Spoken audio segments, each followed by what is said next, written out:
नमस्कार, मी प्रतीक्षा स्वागत करते तुमचं स्टोरी वर्ल्डमध्ये. सदर कथा ही पूर्णपणे काल्पनिक असून त्याचा वास्तवाशी कोणताही संबंध आढळत नाही. आपण ऐकत आहात अपरिहार्य भाग 2. क्षणभर आपलं डोकं बधीर झालं की काय असं दर्पणला वाटलं. तिने एकदा रिक्षावाल्याला पाहिलं आणि एकदा बाजूला बसलेल्या त्या मुलाला जो स्वतःला भूत म्हणून घेत होता. तिने त्याच्याकडे बोट केलं. दादा, नक्की इथे असलेला मुलगा तुम्हाला दिसत नाहीये? इथेच आहे, दर्पणने अविश्वासाने विचारलं. आओ मॅडम, नक्की तिथे कोणी नाहीये. तुम्हाला कुठे जायचंय ते सांगता का? आम्ही दुसरं भाडं बघू.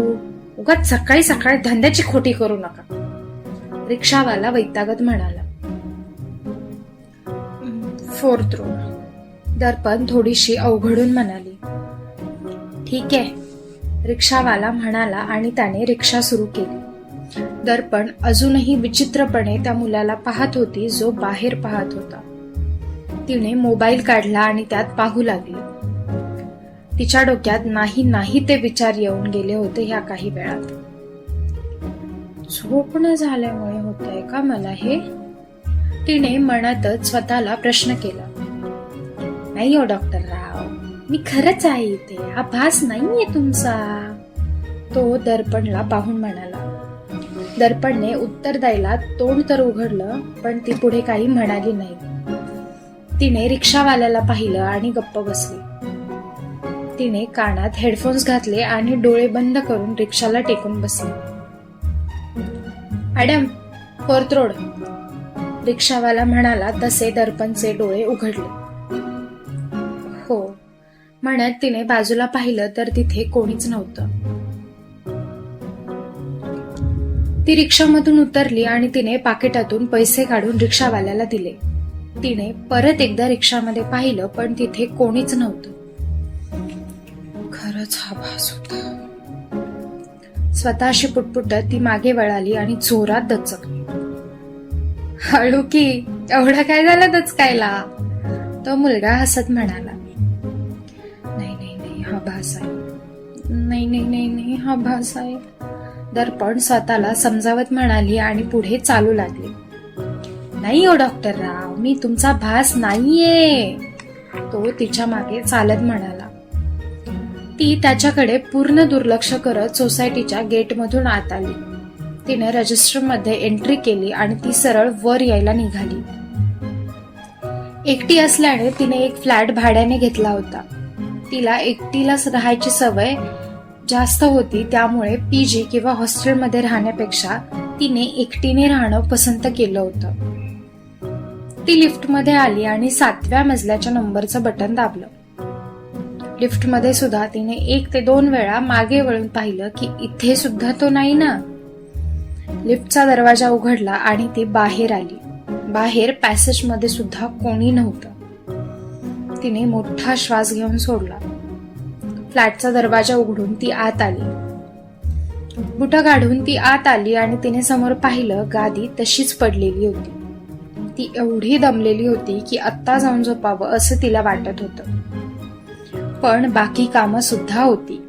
तिने बॅग एका कोपऱ्यात ठेवली आणि केस बांधून ती कपडे घेऊन सरळ वॉशरूम मध्ये गेली. डॉक्टर राव म्हणत तो आत आला. आत कुठून आला आणि कसा आला हा प्रश्न तरी आहे का? तो सरळ आत आला आणि त्याने हॉलवर नजर टाकली. तिथे कोणीच नव्हतं. किचनमध्ये पाहिलं पण तिथेही कोणी नव्हतं. बाथरूम मधून पाण्याचा आवाज आला तसं त्याला समजलं की दर्पण आत असावी बहुतेक. तो तसाच हॉलच्या बाल्कनीमध्ये जाऊन उभा राहिला. एक मनुष्य आहे ज्याला माझा आवाज ऐकू जातोय आणि ती पण नेमकी डॉक्टर आहे. काय नशीब आहे माझं पण. डॉक्टर राव, तुम्हाला असं वाटतं का की मी तुमचा भास आहे? मी नाहीये ओ भास, कसं समजावू तुम्हाला? तो स्वतःशी म्हणाला. प्रचंड वैतागलेला दिसत होता तो. आत्ता कुठे असं वाटत होतं की कोणीतरी आहे ज्याच्याशी आपण बोलू शकतो, पण ती व्यक्ती सुद्धा आपल्याकडे भास म्हणून दुर्लक्ष करत आहे म्हणल्यावर त्रास तर होणार ना. मला बोलायचंय तुमच्याशी डॉक्टर राव, कंटाळा आलाय मला स्वतःशी बोलून, तो वैतागून म्हणाला आणि तसाच बाल्कनीच्या रेलिंगवर बसला. दर्पण बाथरूम मधून बाहेर आली आणि हातातला ओला टॉवेल घेऊन ती सरळ बाल्कनीमध्ये आली. तिने बाल्कनीची खिडकी उघडली आणि ती अचानक आत आली. ऐक, शक्य तितक्या हळू ओरडली, पण घाबरली तर ती होती. तो मात्र मोठ्याने ओरडला. तिने कानाला हात लावला आणि टॉवेल कपड्याच्या स्टँडवर टाकून ती आत आली. तिने दरवाजा बंद करून घेतला. देवाजवळ येऊन तिने दिवा लावला आणि हात जोडून प्रार्थना केली. देवाच्या पाया पडून ती किचनकडे आली. किचनमध्ये येऊन तिने सामान शोधलं आणि पटकन होईल असा नाश्ता बनवायचा विचार केला. नाश्ता बनवताना तिने मोबाईल घेतला आणि कोणाला तरी फोन केला. हॅलो डॉक्टर रेवती, डॉक्टर दर्पणराव बोलतीये. दर्पण म्हणाली. हो दर्पण, बोल ना. पलीकडून डॉक्टर रेवती म्हणाल्या. पुरी झोप आणि जास्त विचार ह्याने भास होऊ शकतात का? दर्पण ऑमलेट तव्यात टाकत म्हणाले. हो, होऊ शकतात. पण कोणाला होत आहेत? रेवतीने विचारलं. मला होत आहेत. मला एक मुलगा दिसतोय जो सतत मला हे सांगतोय की मी काय करायला हवं. दर्पण ब्रेड ऑमलेट मध्ये टाकत म्हणाले. साधारण किती दिवस झाले झोप व्यवस्थित झाली नाहीये तुझी? रेवतीने विचारलं. हेच काही गेले 7-8 दिवस, दर्पण म्हणाली.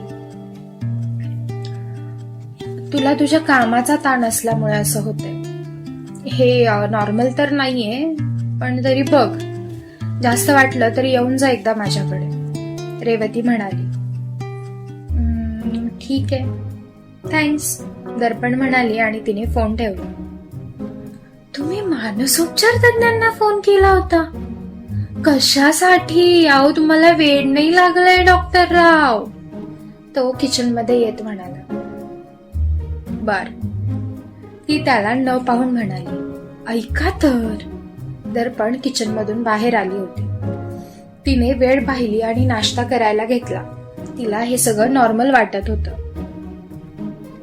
तुमच्यात थोडी पण माणुसकी नाहीये का हो? तो मुलगा म्हणाला. नाहीये, ती म्हणाली आणि शांतपणे नाश्ता करू लागली. मी म्हंटल मेल्यावर तरी सुखी असेल, पण इथे तर अजून वाईट अवस्था आहे, तो दर्पणला पाहून म्हणाला. तू फक्त माझ्या अपुऱ्या झोपेचा परिणाम आहेस, बाकी काहीही नाहीये. आज मी मस्तपैकी झोप घेते म्हणजे तू गायब होशील, दर्पण त्याला पाहून पोट दाखवत म्हणाली. नाही डॉक्टर राव, आओ. तो पुढे काही म्हणणार तेच तिने त्याला गप्प राहायचा इशारा केला तसा तो गप्प झाला. दर्पणने शांतपणे नाश्ता केला आणि प्लेट किचन मध्ये ठेवून ती हॉलमध्ये आली. मोठासा आळस देत ती गादीवर आडवी झाली. फायनली मला झोप मिळणार आहे, दर्पण स्वतःशी म्हणाली आणि तिने अंगावर चादर ओढून घेतली. डॉक्टर राव, माझं ऐका ना थोडं, तो तिच्या समोर बसत म्हणाला. दर्पणने मान उंचावून त्याच्याकडे पाहिलं आणि वैतागून म्हणाले.